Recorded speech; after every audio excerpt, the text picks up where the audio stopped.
acerca del Cristo de toda crisis. Todos tenemos problemas. Los problemas llegan diariamente. Pero de vez en cuando tenemos que enfrentar una crisis. Quiero decir, una verdadera crisis. Y no sabemos en realidad a quién acudir, a menos que acudamos al Señor.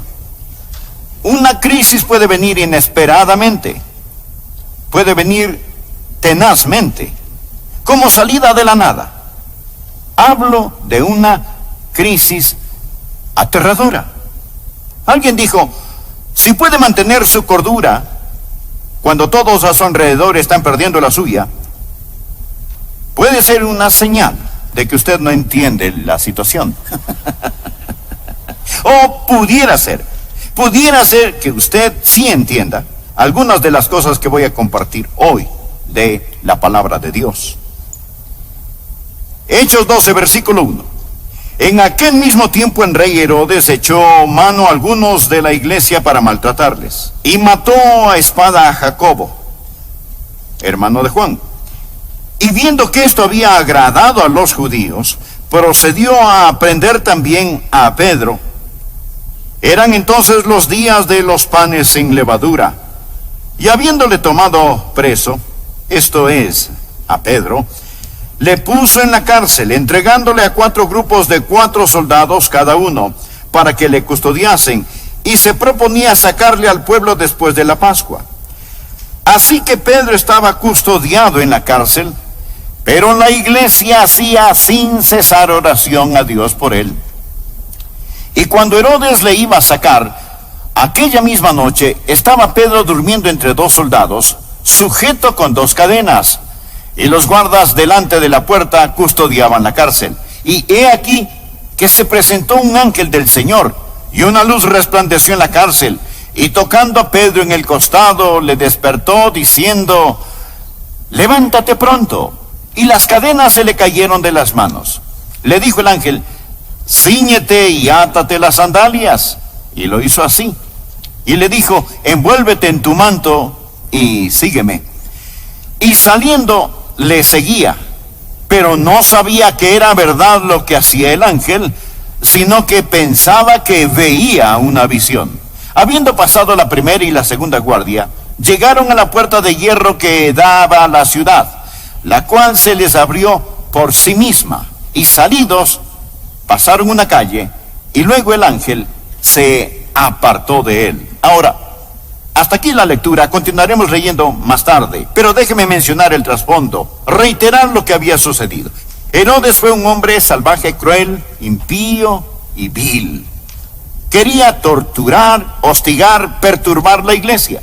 Ya había apresado a Santiago, el hermano de Juan, y lo había condenado a muerte. Y vio que eso complació a la multitud y se dijo, bien, apresaré a Pedro. Y puso a Pedro en prisión. Y dijo, después de la Pascua, lo sacaré y lo haré más corto de estatura, le cortaré la cabeza. Herodes era un hombre absolutamente feroz, vil, diabólico y cruel. Esa era la situación. Y verdaderamente era una gran crisis. ¿Cómo enfrenta usted una crisis? ¿Qué hace en tiempos de crisis? Bien, quiero compartir con usted hoy 4 pensamientos. Por favor, anótelos. Los necesitará. Pueden necesitarlos ahora mismo. Algunos de los que me escuchan están en medio de una crisis genuina, pero si no, lo llegará a estar. Primero, debemos respetar el misterio de la providencia de Dios. De la providencia de Dios. Al mirar este capítulo, hay una palabra que sobresale: providencia. Es decir, usted va a ver la escondida mano de Dios. Dios está trabajando, pero usted no puede ver a Dios trabajando. Usted puede estar en medio del caos ahora mismo. Parece que nada tiene sentido. Todo lo que pensó que estaba seguro, bien clavado, se desarma. Y el diablo está sacando los clavos. Escúcheme. Solo porque no tiene ningún sentido para usted, no significa que no tenga sentido. Muchos tenemos preguntas. Al mirar este capítulo podríamos decir, ¿por qué? ¿Por qué dejó Dios que Herodes fuera rey? ¿No es Dios Dios? ¿Cómo pudo Dios dejar que un tipo como Herodes fuera rey? Si yo fuera Dios, lo convertiría en un sapo. ¿Y por qué? ¿Por qué Santiago debió morir y Pedro ser liberado? ¿Por qué? ¿Es que Dios tiene favoritos? ¿Es Dios caprichoso? ¿O ha perdido el control? ¿Por qué suceden todas estas cosas? Amigo, quiero decirle algo. No vivimos de explicaciones. La vida no es un problema que debe ser resuelto, es un misterio que debe ser vivido. Y a veces usted tiene que retroceder y simplemente mirar lo que voy a llamar la escondida mano de Dios. Y usted necesita respetar eso. Algunas veces miramos lo que Dios hace y cómo pone sus colores en el cielo y decimos, Señor, lo estás haciendo bien. Y de pronto Dios lo embarra todo. Y decimos, Señor, lo arruinaste. ¿Se ha sentido así alguna vez? Señor, ¿por qué permitiste que esto suceda? Solo porque las cosas no tienen sentido para usted. No piense que no tienen sentido. Y solo porque no puede ver a Dios trabajando, eso no significa que Dios no esté trabajando. Aquí está Herodes con su poder diabólico, Santiago asesinado y Pedro liberado. Tenemos todas estas cosas trabajando juntas. La llamamos la soberanía de Dios, la llamamos la providencia de Dios. Anote al margen Romanos 8:28. Y sabemos que a los que aman a Dios, todas las cosas les ayudan a bien. Esto es, a los que conforme a su propósito son llamados. Ahora, la mayoría tenemos la idea de que vamos por la vida y la vida es buena, luego se pone mala y después se pone buena otra vez. Por lo general no es así. La vida no es 50 kilómetros de camino bueno, luego 10 kilómetros de camino malo, después otros 50 de camino bueno. No, por lo general la vida es como los rieles del tren. Un riel bueno y un riel malo. Y los dos rieles corren paralelamente. ¿Lo han notado eso? Cosas maravillosas están pasando y bendiciones, pero al mismo tiempo parece que hay ciertos problemas en la vida. No siempre podemos hacer que se solucionen. Ahora, bien, lo bueno y lo malo parecen correr en rieles paralelas. Ahora, muchos de nosotros no entendemos eso. Por ello deseamos llegar a los tiempos de vida donde nada malo acontece. Y decimos, me alegraré cuando los problemas terminen para hacer lo que deseo hacer. Si estudia, me alegraré cuando las clases terminen para empezar a hacer lo que quiero hacer. Si los hijos están pequeños, me alegraré cuando crezcan, así podré hacer lo que quiero hacer. Y si está enfermo, me alegraré cuando esté sano, así podré servir a Dios. No es la vida misteriosa. No es misteriosa. Existen las cosas malas y las cosas buenas. Dios, en el crisol de su sabiduría, mezcla estas cosas para su gloria. Y nosotros sabemos que todas las cosas ayudan a bien. Amigo, usted no vive por explicaciones. Usted nunca puede explicar a Dios. Usted vive por promesas que a lo mejor nunca puede explicarlas. ¿Sabe? Si fuera un niño se preguntaría, ¿por qué Dios pone vitaminas en las espinacas y no en los helados? Deje que Dios sea Dios. Usted debe respetar, escúcheme, el misterio de la providencia de Dios. Permítale a Dios ser Dios, y solo porque para usted no tiene sentido no significa que no tenga sentido. Y si se encuentra en una crisis, no demande entenderla. ¿Entendió? Segundo, debemos solicitar el ministerio del pueblo de Dios. Ahora, ¿cuál es el ministerio del pueblo de Dios? Es la oración. Veamos el versículo 5. Así que Pedro estaba custodiado en la cárcel, pero la iglesia hacía sin cesar oración a Dios por él. Este es un gran versículo en oración. Parecía que no había esperanza para Pedro.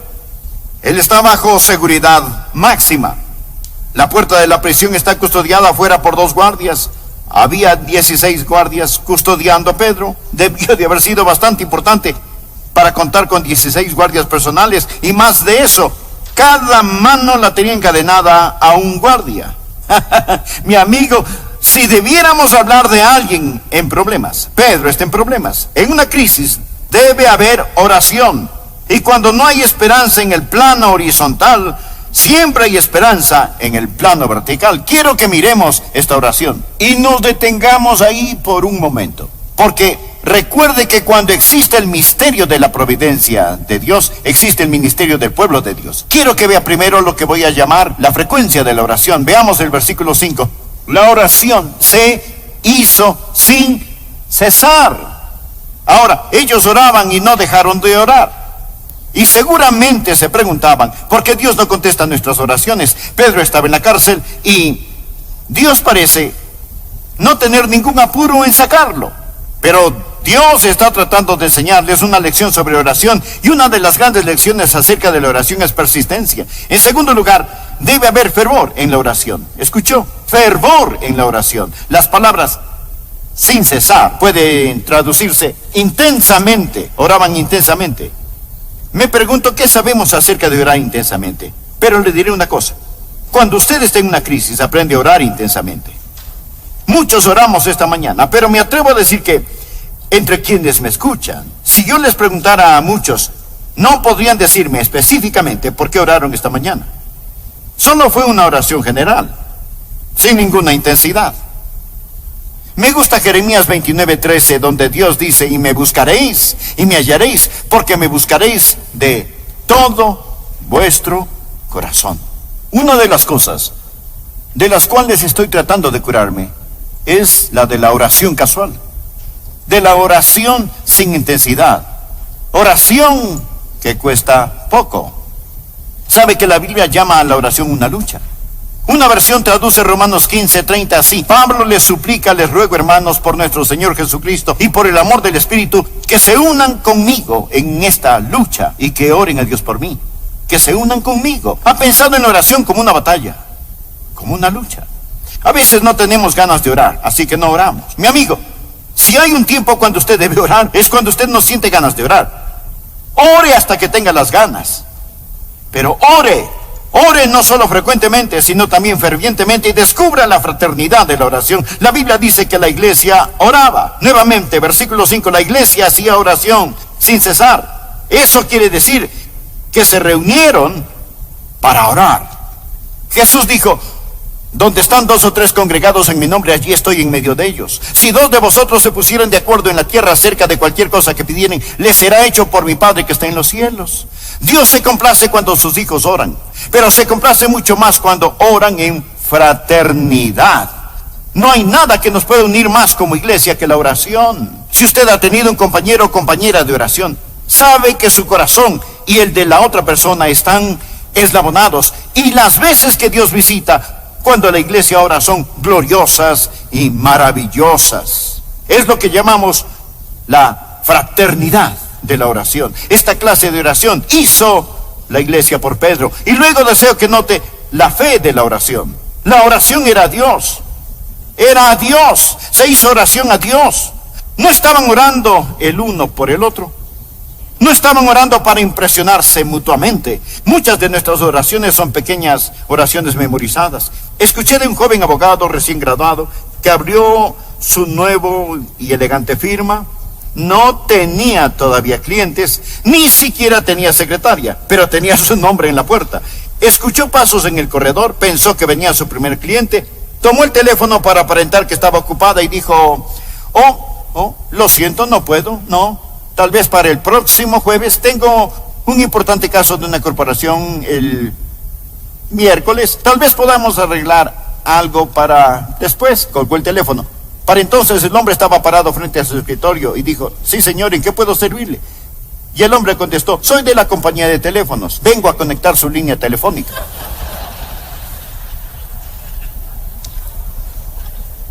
En ocasiones nuestras oraciones son así. Tratamos de impresionar a otros, pero no hay nadie en la línea.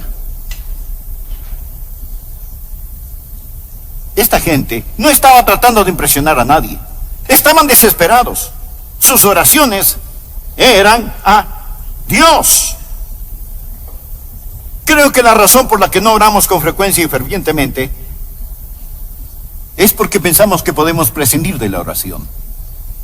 Tal vez la peor cosa acerca de nosotros no es la falta de oración, sino el orgullo. Quiero decir, tenemos nuestras máquinas, nuestros planes, nuestros métodos, nuestros pastores, nuestros coros, nuestras escuelas dominicales, nuestros edificios. Tenemos todo esto y aquello y vamos a la iglesia y pensamos, bien, lo haremos, sabemos cómo hacerlo.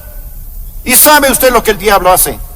Está parado en una esquina sonriente y dice, pueden tener sus edificios, sus coros, pueden tener sus reuniones, sus predicadores, pueden tener todo lo que quieran, incluso sus estudios bíblicos, siempre y cuando dejen de lado el poder de Dios que viene con la oración ferviente y que no acepta un no por respuesta. El diablo se burla de nuestros proyectos, se ríe de nuestras organizaciones, ridiculiza nuestros talentos, pero teme nuestras oraciones.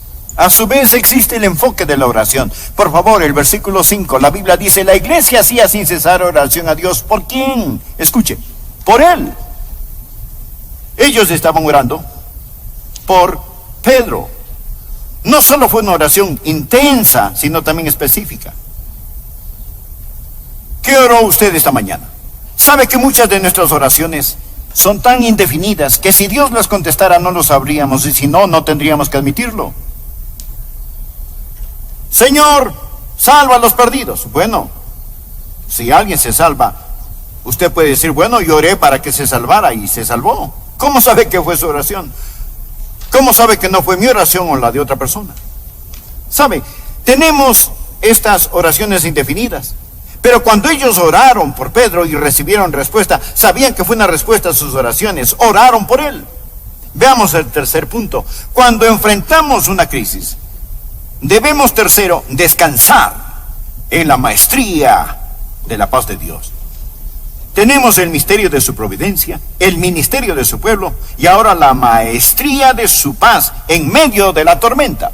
Leamos el versículo 6. Y cuando Herodes le iba a sacar, aquella misma noche, Pedro estaba durmiendo. ¿Qué le parece? Pedro durmiendo entre dos soldados, atado con dos cadenas. Yo no sé si los soldados estaban durmiendo, pero Pedro sí. Y los guardias delante de la puerta custodiaban la cárcel. Aquí estaba. A la mañana siguiente lo ejecutarían, pero él estaba durmiendo. Él dormía tan sabrosamente que el ángel tuvo que tocarle el costado para que se despertara. Esto es paz. Paz en medio de la tormenta. Mientras leía esto pensé, ¿cómo Pedro pudo dormir estando en una crisis como esa? Bueno, primero, él ya no tenía temor de morir. Él ha visto al Cristo resucitado. Lo he dicho antes, un hombre no está listo para vivir hasta que no haya perdido el temor de morir. Pedro había visto al Cristo resucitado y por lo tanto la muerte ya no le infundía temor. Segundo, él sabía que el pueblo de Dios estaba orando por él. Esa es una de las cosas más grandes que me ayuda en mi ministerio. Sé que están orando por mí, no todos, pero muchos, algunos. O uno de ustedes está orando por mí. ¿Qué fortaleza existe? ¿Qué gozo existe? ¿Qué victoria existe? Muchas veces he sentido al hacer lo que hago, predicar, he sentido esa paz, he sentido ese ánimo. Y sabe, es porque los hijos de Dios están orando. Respete el misterio de la providencia de Dios. Requiera el ministerio del pueblo de Dios, la oración. Descanse en la maestría de la paz de Dios en medio de la tormenta, sea cual sea. Tú guardarás en completa paz a aquel cuyo pensamiento en ti persevera, porque en ti ha confiado. Deje de mirar la tormenta y ponga su mirada en el Señor Jesucristo. Finalmente, cuarto, regocíjese en la majestad del poder de Dios. Ahora, ¿piensa usted que Dios había perdido el control cuando Santiago fue ejecutado? ¿Que había perdido el control cuando Pedro fue puesto en la cárcel? De ninguna manera. Dios está en su trono. Algunos pudieron pensar que Dios era débil y que no podía hacer nada, o que a Dios no le importaba el asunto. Usted puede pensar en relación con su problema, usted dirá, ¿dónde está Dios? ¿Dónde está Dios? ¿Es Dios capaz o no le importó a Dios? Es interesante el notar que la liberación de Pedro llegó al último instante. Quiero decir, Dios se tomó su tiempo en este asunto. De hecho, toda esta historia se desarrolla sin premura. No había forma de que Pedro pudiese abrir las puertas de la prisión, pero sí había forma de que pudiese abrir la de la casa. No podemos cambiar el agua en vino, pero sí llenar los cántaros. No podemos levantar a Lázaro de la tumba, pero sí quitarle sus ropas funerales. Verá, hay cosas que podemos hacer y la oración nunca debe ser una excusa para la ociosidad. Necesitamos entender que debemos orar a Dios por nuestro pan cotidiano, pero la Biblia también dice, si alguno no quiere trabajar, tampoco coma. ¿No ama usted el balance de la palabra de Dios? Aquí Dios se mueve en poderosa majestad. Dios aún está en su trono. Bueno, se nos agota el tiempo. Mas el rey Herodes fue herido de muerte debido a su arrogancia y su orgullo, y fue comido por los gusanos, algo verdaderamente repugnante. Con todo, usted puede ver la escondida mano de Dios en todo esto. Bien, escúcheme. Si está en una crisis y Dios no lo libera, recuerde que Él no liberó a Santiago. Y no es porque Dios no pueda hacerlo. Y si Dios no está trabajando de acuerdo a lo que usted pueda ver, eso no significa que Dios no esté trabajando. Y si lo malo parece tener éxito, recuerde que el éxito de lo malo